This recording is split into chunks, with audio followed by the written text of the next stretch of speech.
নমস্কার।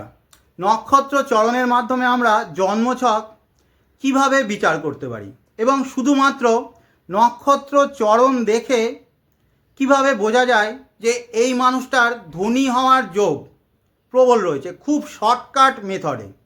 তা আমরা আজকে বোঝার চেষ্টা করব।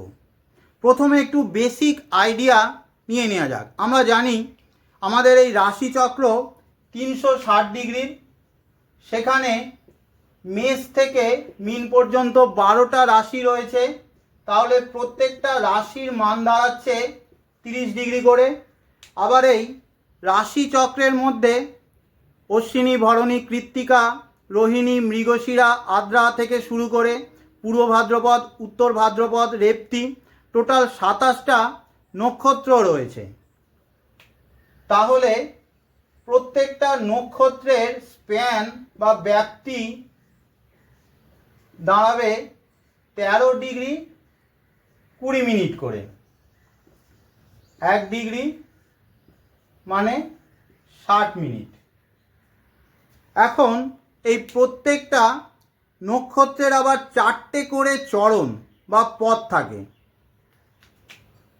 তাহলে প্রত্যেকটা নক্ষত্রের চরণের মান দাঁড়াবে, যেহেতু একটা নক্ষত্রের স্প্যান 13 ডিগ্রি 20 মিনিট, তাকে 4 দিয়ে ভাগ করলে একটা করে চরণের মান আমরা পাব, দাঁড়ায় 3 ডিগ্রি 20 মিনিট। এবং কতগুলো টোটাল নক্ষত্র চরণ থাকবে?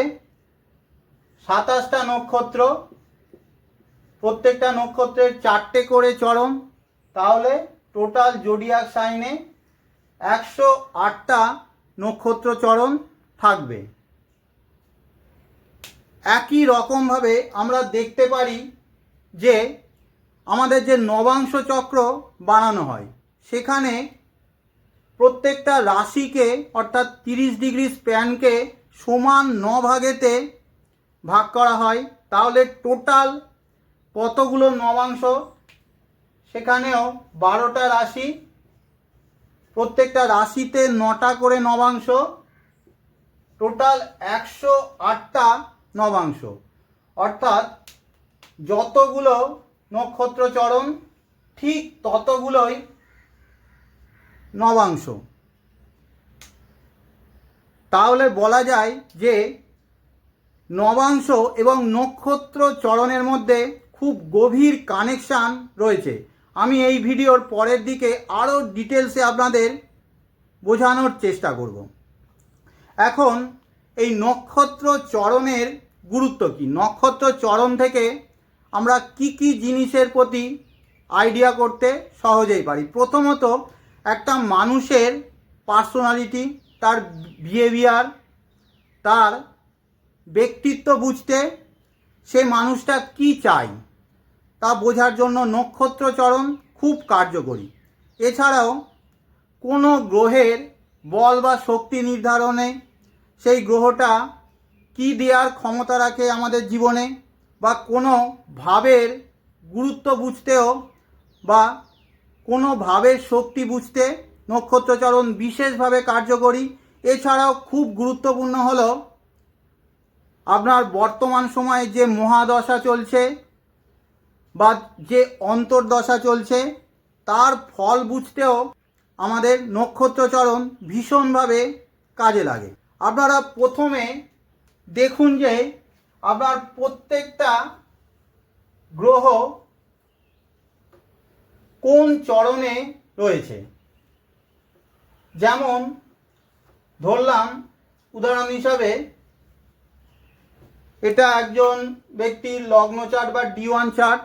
সেই ব্যক্তির সিংহ লগ্ন, লগ্নের ডিগ্রির মান হলো 5 ডিগ্রি, লগ্ন 5 ডিগ্রিতে রয়েছে ধরছি। লগ্নপতি রবি, ধরলাম যে এই মকর রাশির ঘরেতে রবি রয়েছে, ধরছি মকর রাশিতে রবি 22 ডিগ্রিতে রয়েছে। ধরলাম এই ব্যক্তিরই বুধ রয়েছে এই মকর রাশিতেই 25 ডিগ্রিতে।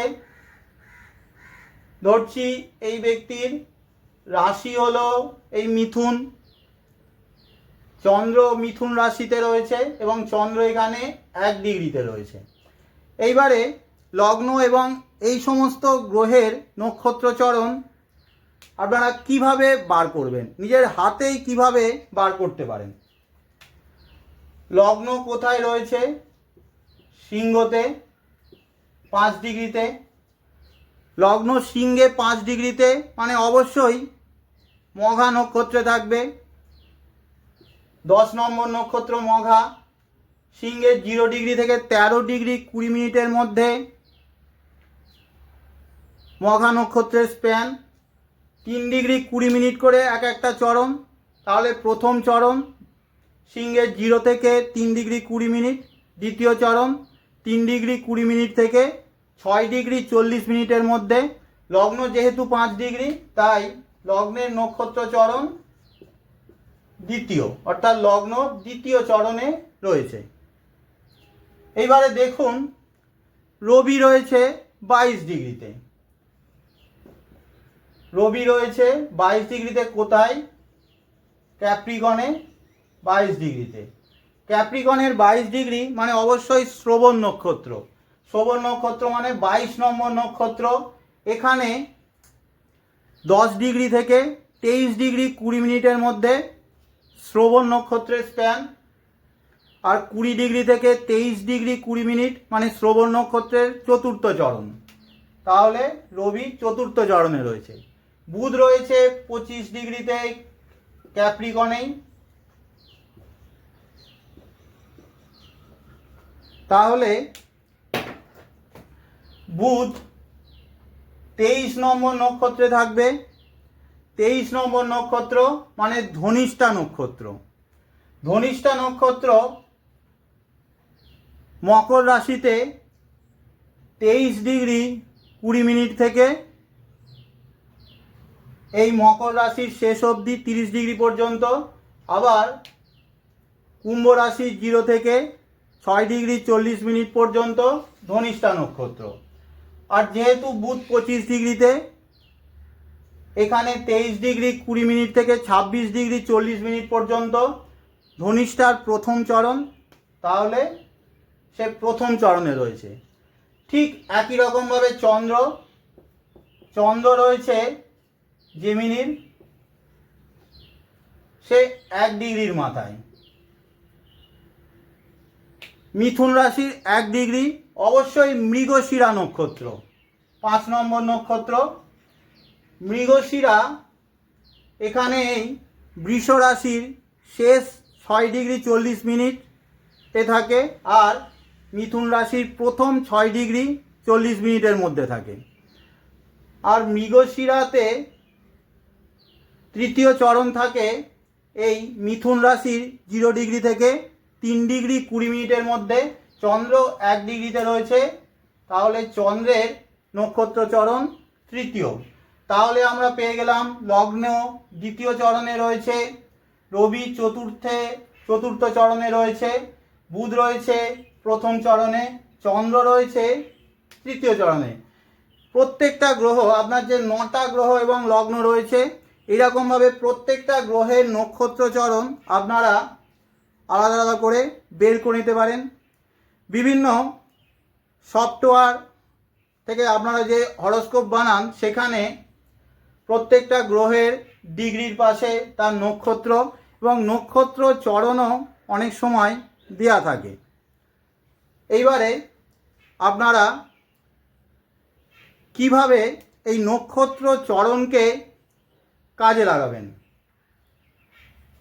এখানে প্রথম চরণ, এই যে প্রথম চরণ সেটা ফায়ার এলিমেন্ট বা অগ্নি তত্ত্বকে নির্দেশ করে। দ্বিতীয় চরণ আর্থ এলিমেন্ট বা পৃথ্বী তত্ত্বকে নির্দেশ করে। তৃতীয় চরণ এয়ার এলিমেন্ট বা বায়ু তত্ত্বকে নির্দেশ করে। চতুর্থ চরণ ওয়াটার এলিমেন্ট বা জল তত্ত্বকে নির্দেশ করে। কিন্তু কেন, আপনাদের মনে প্রশ্ন আসতে পারে, কেন এই চরণগুলো এই সমস্ত এলিমেন্টকে নির্দেশ করে। তার উত্তর খুঁজতে গেলে আপনাদের নবাংশ চক্র দেখতে হবে। যারা হাতে করে নবাংশ চক্র বানাতে জানেন তারা সহজেই বুঝতে পারবেন। যেমন ধরুন এই চারটারই যদি আমরা নবাংশ চার্টটা বানাতে যাই, এটা ধরুন এই চারটারই D9 বা নবাংশ চার্ট, তাহলে এখানে লগ্ন রয়েছে 5 ডিগ্রিতে, কোথায় রয়েছে ফিক্স সাইন অর্থাৎ স্থির রাশিতে। তাহলে ফিক্স সাইনে যখনই কোনো গ্রহ থাকে বা লগ্ন থাকে, প্রথম নবাংশ কোথায় চলে যায়, সেখান থেকে নবম ঘর হয় প্রথম নবাংশ। তাহলে এখান থেকে নবম ঘর মানে এইটা, এই মেষ রাশি হবে প্রথম নবাংশ। যেহেতু 5 ডিগ্রি, এক একটা নবাংশের মান 3 ডিগ্রি 20 মিনিট করে, তাহলে দ্বিতীয় নবাংশে লগ্ন রয়েছে।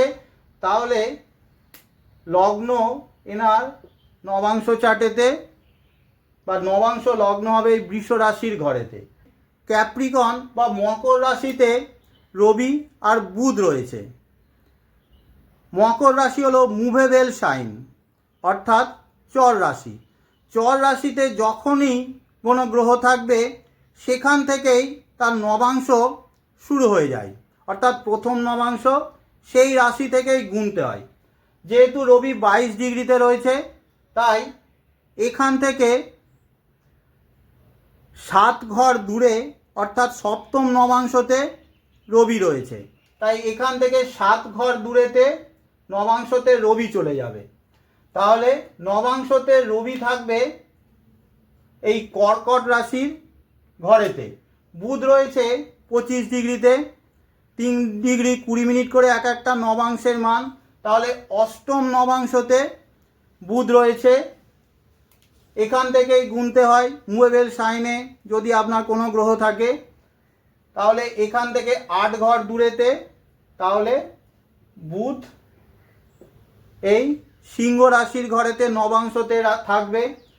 ঠিক একই রকমভাবে ডুয়াল সাইনে যখনই কোনো গ্রহ থাকবে অর্থাৎ দ্বৈত রাশিতে, যেমন এখানে দ্বৈত রাশিতে এই মিথুন রাশিতে চন্দ্র রয়েছে, প্রথম নবাংশ এক্ষেত্রে এখান থেকে 5 ঘর দূরে। তাহলে এইটা হলো প্রথম নবাংশ। যেহেতু চন্দ্র 1 ডিগ্রিতে রয়েছে অর্থাৎ প্রথম নবাংশতেই রয়েছে, তাহলে চন্দ্র তার নবাংশ চার্টেতে এই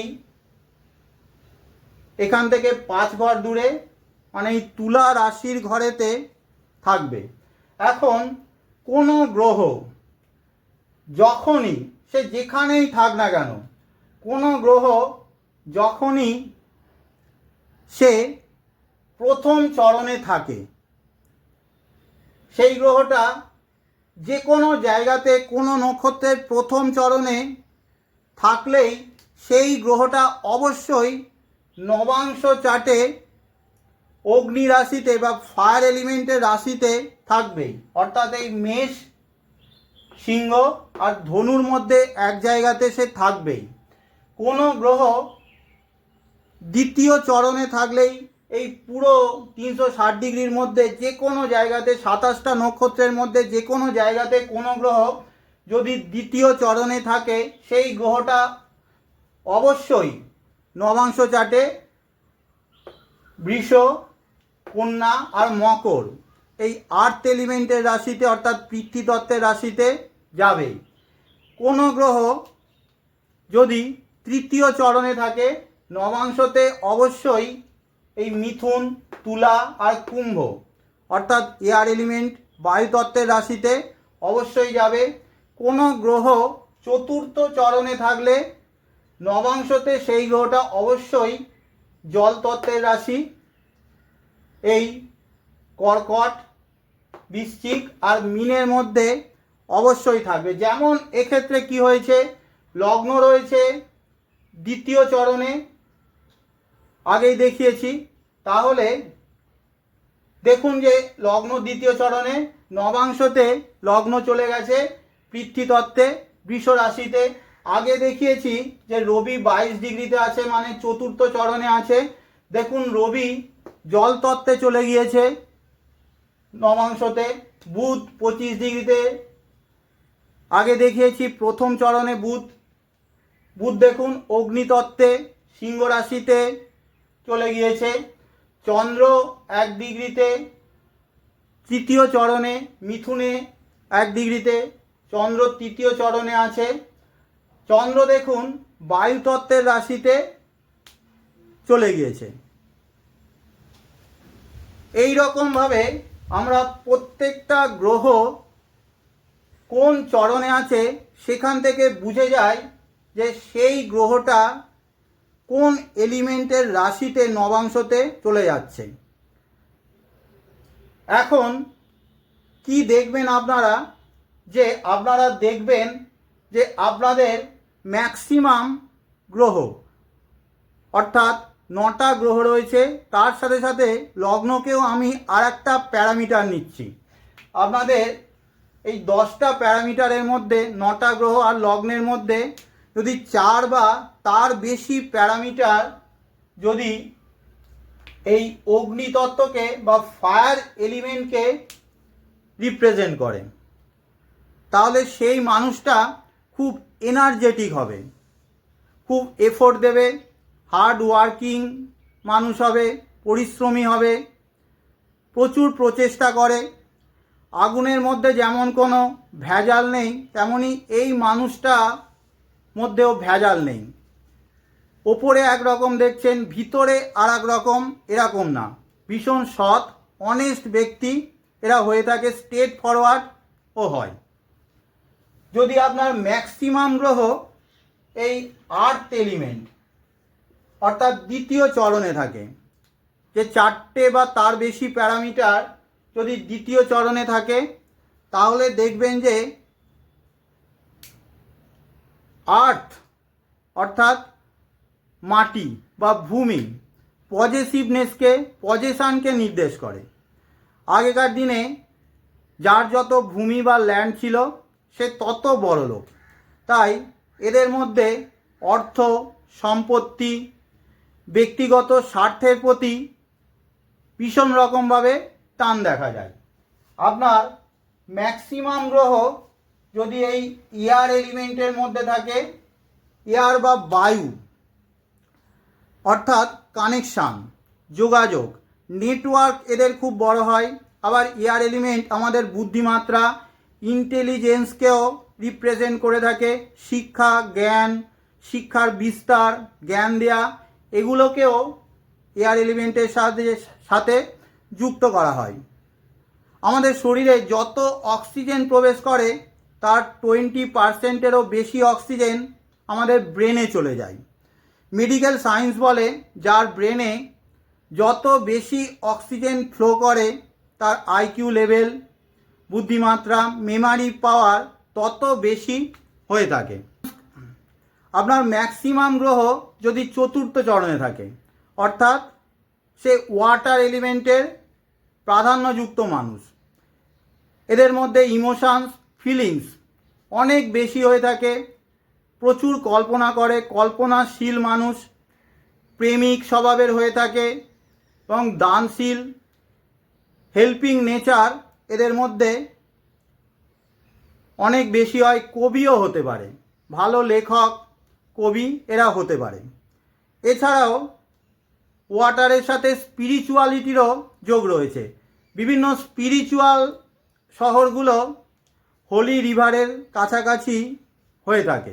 সংকল্প করতে আমরা জল ব্যবহার করি। এছাড়াও ওয়াটারের সাথে খরচের যোগাযোগ রয়েছে। আমরা বলি যে জলের মতো টাকা পেরিয়ে যাচ্ছে। তাই ওয়াটার এলিমেন্ট অর্থাৎ চতুর্থ চরণে ম্যাক্সিমাম গ্রহ থাকলে তার স্পিরিচুয়ালিটির জন্য ভালো, আবার খরচ প্রবণও এদেরকে করতে পারে।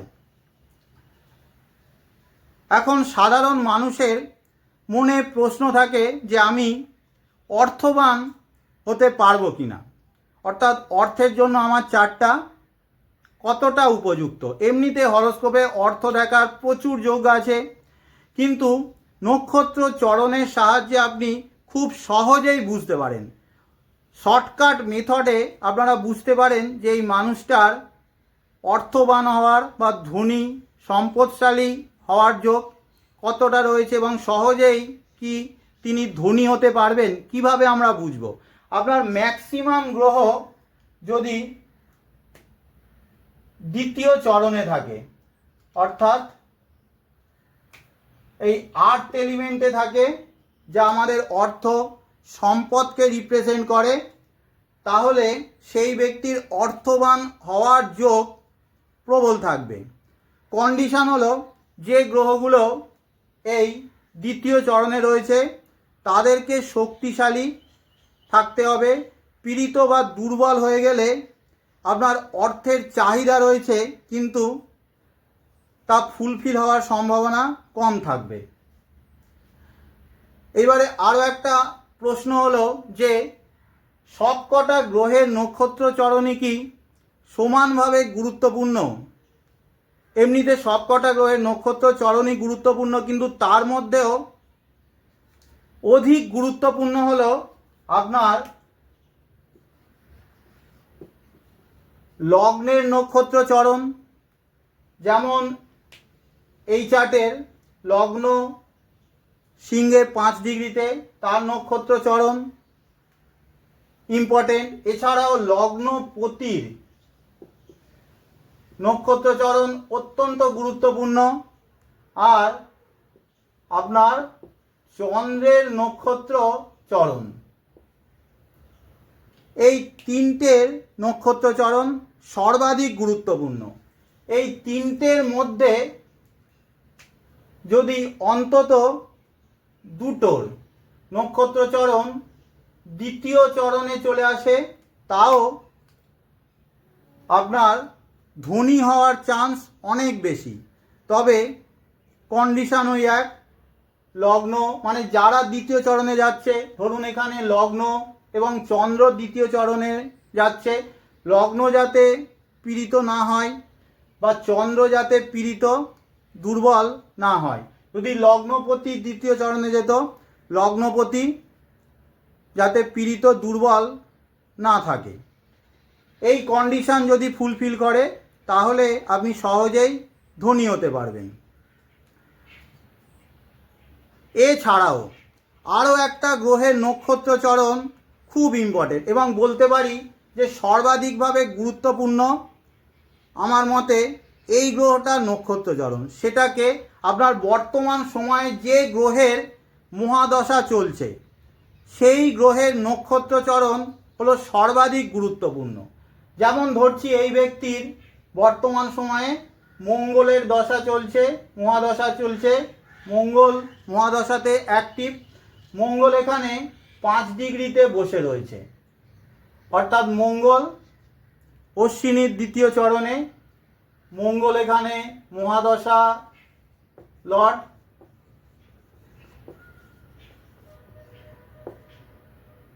মঙ্গল শুভ অবস্থায় রয়েছে, ধরছি মঙ্গলকে কেউ পীড়িত করছে না,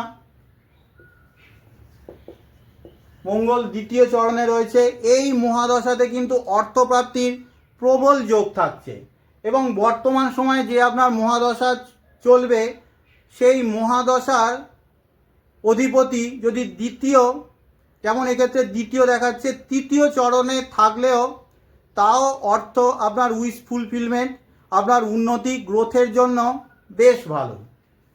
কিন্তু ধরলাম রবির যদি মহাদশা চলে, এমনিতে রবি ষষ্ঠভাবেতে আমরা জানি ভালো ফল দেয়, রবি পীড়িতও না, ধরছি রবি পীড়িতও না, রবি এই লগ্নের লগ্নপতি হিসাবে শুভ। কিন্তু এই রবির মহাদশা অন্য অনেক দিক থেকে ভালো ফল দিলেও রবির মহাদশায় অর্থের জন্য কিন্তু অতটা ভালো না, অর্থের জন্য অতটা ভালো হবে না, কারণ রবি এখানে চতুর্থ চরণে রয়েছে। হয়তো অন্যান্য দিক থেকে অনেক ভালো ফল দিতে পারে। এইবারে আরও একটা ধনী হওয়ার যোগ এই নক্ষত্র চরণের মাধ্যমেই দিয়ে যায়।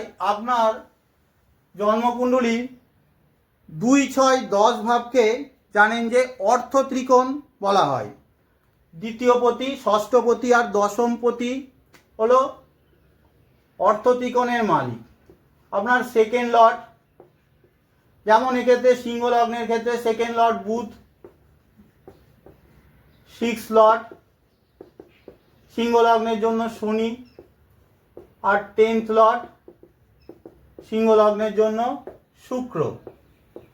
এই তিনটের মধ্যে যদি দুজনে দ্বিতীয় চরণ দেখায় তাও অর্থপ্রাপ্তির জন্য অত্যন্ত শুভ। তবে ওই একই কন্ডিশান, যে গ্রহ দ্বিতীয় চরণকে দেখাচ্ছে সেই গ্রহকে শক্তিশালী অবস্থায় থাকতে হবে। পীড়িত দুর্বল হয়ে গেলে অর্থের খিদে রয়েছে কিন্তু আপনার উচ্চাকাঙ্ক্ষা পূরণ হবে না। একই রকমভাবে এই অর্থত্রিকোণের মালিকরা যদি তৃতীয় চরণেও থাকে গ্রোথের জন্য, উন্নতির জন্য আপনার ভালো। তাহলে আজকের মতো শেষ করছি। ধন্যবাদ সকলকে।